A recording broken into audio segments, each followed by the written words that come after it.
What's up, everybody, and welcome back to Fireside Giants. I'm your host, Anthony Rovardo, and some big breaking news in the NFL today as DeAndre Hopkins, all-pro wide receiver DeAndre Hopkins, was released by the Arizona Cardinals following 2 seasons with the team. Now, as we all know, we've discussed him a few times on the channel. He's been popping up in trade rumors and discussions all offseason long. The Cardinals had him on the trading block all the way up until this point, could not find a suitor for him, so they've gone ahead and released the veteran wide receiver. Now, we know that the New York Giants had some reported interest pretty early on in the offseason. However, the asking price was too steep for Hopkins. His cap hit was too steep for the Giants, so it didn't work out. But now, DeAndre Hopkins, a free agent, able to sign anywhere he so pleases, and the New York Giants also able to make a run at him if they so desire. Today, we're going to go ahead and discuss whether or not the New York Giants should attempt to sign DeAndre Hopkins and what it could mean for the team if they were to pull off such an exciting move. But before we dive into all of that, make sure to leave a like if you do enjoy this episode. Subscribe to the channel if you are new. Ring the bell so you don't miss an episode, and please comment your thoughts on the Giants potentially signing DeAndre Hopkins down below in the comment section. But without further ado, let's go ahead and dive into the reasons why I believe the New York Giants should sign DeAndre Hopkins and some of the reasons why I think maybe they shouldn't sign DeAndre Hopkins. I'll be as objective and, fair as I can here as we kind of discuss the pros and the cons to potentially signing Hopkins. Now, let's go with the pros immediately. He's a former All-Pro. He's a true wide receiver one, even still at this point in his career. Don't get it twisted. Yes, I understand DeAndre Hopkins is getting up there in age. He is 30 years old now, but he is still one of the best, most talented wide receivers in the NFL, and I do believe he would be a WR1 for the New York Giants and pretty much for any team that he were to sign with. Now, Hopkins, we all know him, 2017 to 19, 3 straight first-team All-Pro seasons, 4 straight Pro Bowl seasons from 17 to 20, a 5th Pro Bowl in 2015. He was arguably the best wide receiver in the NFL during that time period, during that stretch of seasons. Goes over to the Arizona Cardinals for the past 3 years. I said 2 earlier, 3 seasons with the Cardinals. Played in 26 games the first 2 years, 9 this year. So that's 35 total games. Pardon my inability to do math. I am a writer, not a mathematician. But DeAndre Hopkins, 35 games with the Arizona Cardinals, went ahead, total 221 receptions, 2,696 yards in that time, and 17 touchdowns. The big catch here is the past 2 years, Hopkins has been unable to stay healthy. 30 years old, played in 9 games this past season, 10 games the season prior, only 19 games in 2 years, and not exactly a good number if you're talking about investing a significant amount of money into a player. Now, again, you're investing this money into an elite player, despite playing in only 9 games and playing mostly without starting quarterback Kyler Murray. He did post 64 receptions, 717 yards, and 3 touchdowns in only 9 games this past season. So Hopkins still got it, still an elite player, can make those contested catches, has reliable hands, and is one of the best route runners that the NFL has ever seen. DeAndre Hopkins, man, that's what he could provide with the Giants offense. But again, want to be fair here, go over the pros, go over the cons. The massive con here with DeAndre Hopkins, aside from his age and potential injury history that might concern some Giants fans, it's the money, okay? The Giants don't have much of it. In fact, they really don't have a lot at all. After signing their rookie draft class, the Giants have been left with somewhere around $3.5 million, $3.8 million in salary cap space. Now, in order to sign DeAndre Hopkins, they're going to have to make a few things happen. First of all, they're going to have to do something with Leonard Williams' contract. He has a $32 million cap hit this upcoming season. So far, the Giants haven't touched it. And according to Joe Shane and, some of the sources that we've heard, they don't want to touch it. They are content letting both Leonard Williams and Adoree Jackson play out the final year of their contract so that they're completely off the books this upcoming 2024 offseason so that they don't have any money tied up to these players going forward. However, if they wanted to sign DeAndre Hopkins, they would likely need to extend or restructure Leonard Williams' contract, either add void years or add additional under playing years onto his contract for the next several seasons. And the same thing goes for Adoree Jackson. There is also the looming possibility of Saquon Barkley getting an extension. His $10.1 million cap hit this upcoming season is pretty high, but they could lower it. If they were to extend Saquon Barkley, they could lower that initial cap hit, backload his contract, give him the guaranteed money down the line, free up some cap space to get DeAndre Hopkins under the salary cap this offseason. There are some other moves that the Giants can make here. There's guys like Shane Lemieux, I believe cutting him saves about $1 million. Darnay Holmes releasing him saves $2.7 million. So again, there's some moves that the Giants can make. They can definitely free up some money. There is also the potential possibility of restructuring Daniel Jones's contract, though. I think the Giants are going to be inclined to keep that one the way that it is so that if they need to get out of it in a couple years, they can. However, it is a possibility. They could restructure Daniel Jones's contract as well. Basically, bottom line, the money is the problem here for the Giants. They only have $3.8 million, but really quickly, that 3.8 could balloon to about 20 million if they really wanted it to. There's a lot of releases, like cut players that they can throw out there. They could cut a lot of players. They can restructure some contracts, and they do have some looming extensions that they can make, or looming contracts that they could extend here and really make a lot of money to sign Hopkins. So if Joe Shane really wants to get Daniel Jones that wide receiver one alongside Darren Waller, they can go ahead and get it done. However, the big con with the money is not the fact that the Giants are going to have to jump through 7 hurdles just to sign Hopkins for the season. It's the fact that they're going to be tying up a lot of money to Hopkins for the next several years. Now, we don't know exactly what Hopkins is going to ask for. His last contract was paying him $27 million per year. Obviously, that's not going to happen. That's why nobody traded for him. It's why the Giants didn't really have significant interest. No one wanted to pay him $27 million per year. So now 30-year-old DeAndre Hopkins, a free agent here, what's his contract going to look like?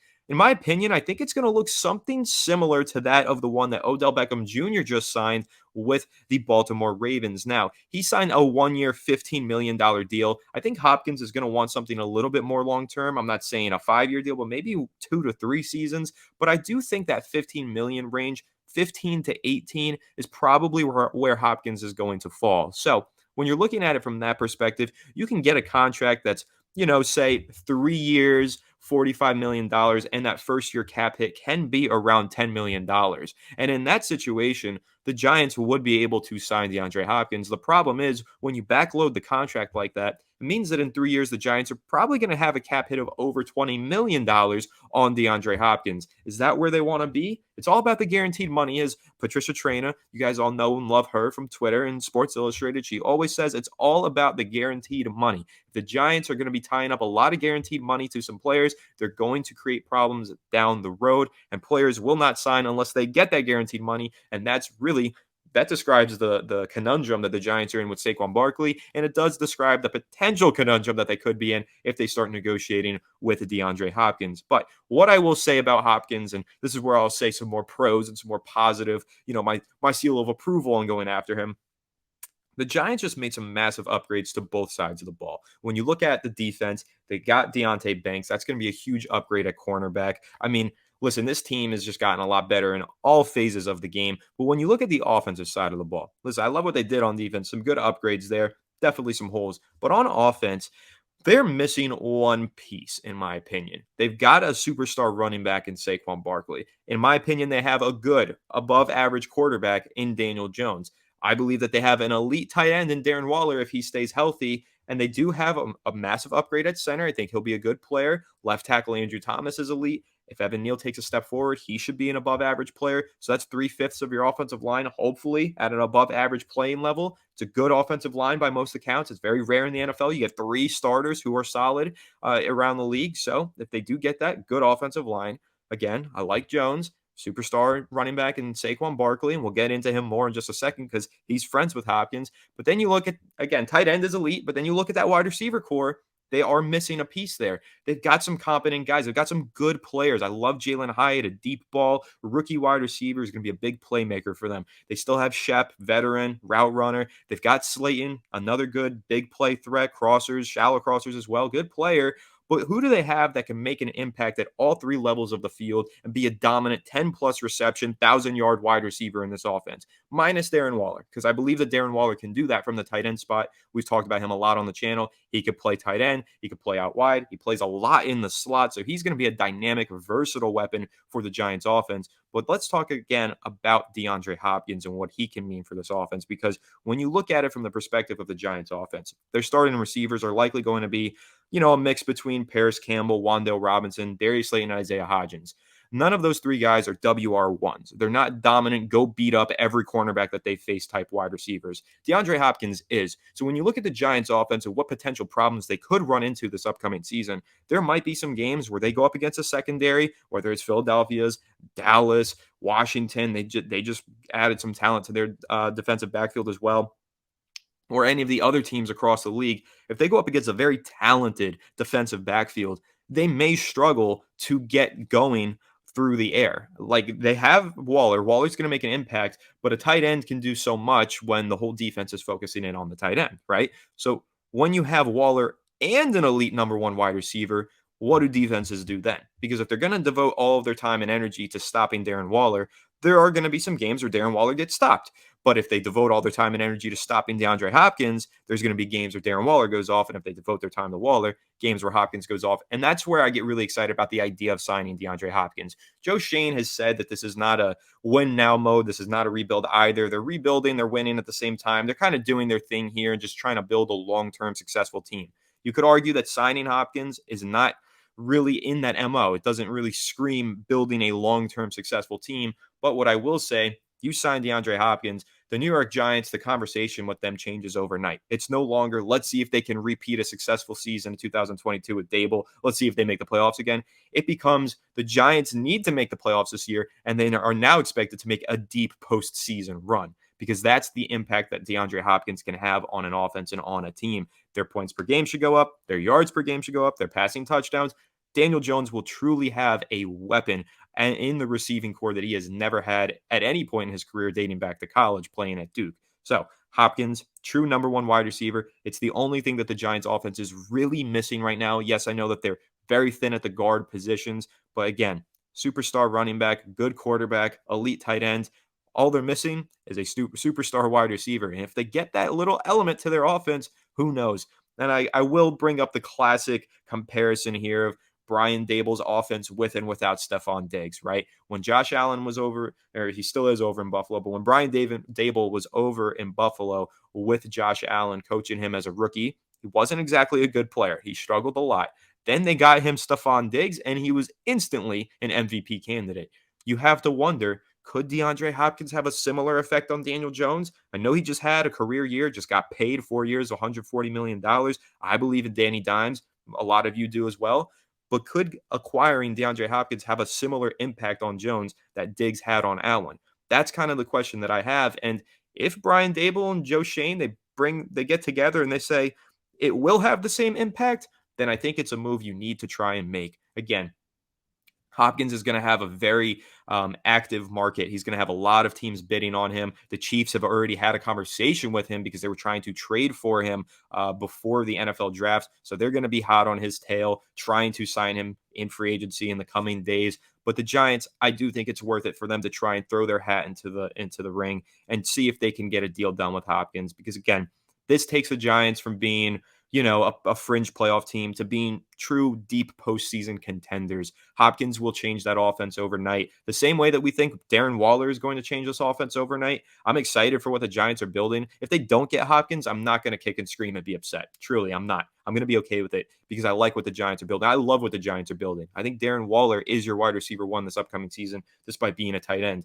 But if you're able to get Waller plus DeAndre Hopkins, combine them together, I do think that the Giants can have one of the scariest offenses in the NFL, a true three-headed playmaker monster with Waller, Hopkins, and Saquon Barkley added in with a good quarterback and Daniel Jones and a head coach that we all really believe in Brian Dable. So I'm hopeful, man. I'm hopeful that the Giants at least make an attempt to get DeAndre Hopkins. Now, I will say, May 5th, Instagram post from DeAndre Hopkins running on the treadmill. Who's next to him to his left? Saquon Barkley. Maybe they had a little conversation. Maybe Barkley did a little bit of recruiting. He was out in Arizona when the Giants were doing their throwing sessions with Daniel Jones, Waller. A bunch of players were there throwing the football around, preparing for this upcoming season. Barkley was there.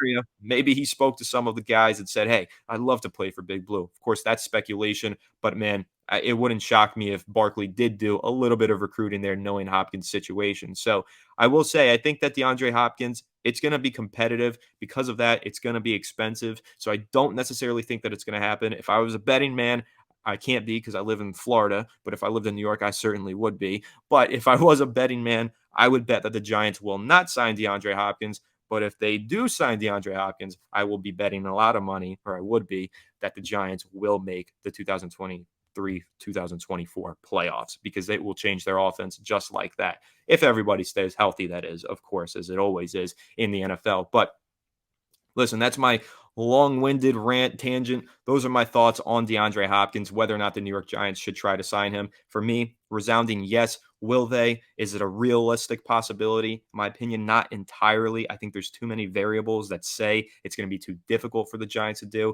and it might not be the best. It might be too risky for the Giants to do as well. However, the risk versus reward, if you get him on the team, it could be a boom that's hopefully sends the Giants deep into the postseason and maybe into the Super Bowl. You never know what can happen when your team signs a true dominant number one wide receiver. So it'll be interesting, but I'm really curious to hear all of your thoughts down below in the comment section. I mean, I've been looking at Twitter. I know all of you are really excited about the fact that Hopkins was cut. A lot of you really do want him signed, but if you don't want him signed by the Giants, I'm really curious to hear that perspective down below in the comment section. And of course, if you do want him signed, let me know down below. Love to hear from you guys, and I will absolutely be responding to as many comments as I can. So drop them below and make sure to leave a like if you did enjoy this episode. Subscribe to the channel if you are new and ring the bell so you don't miss an episode.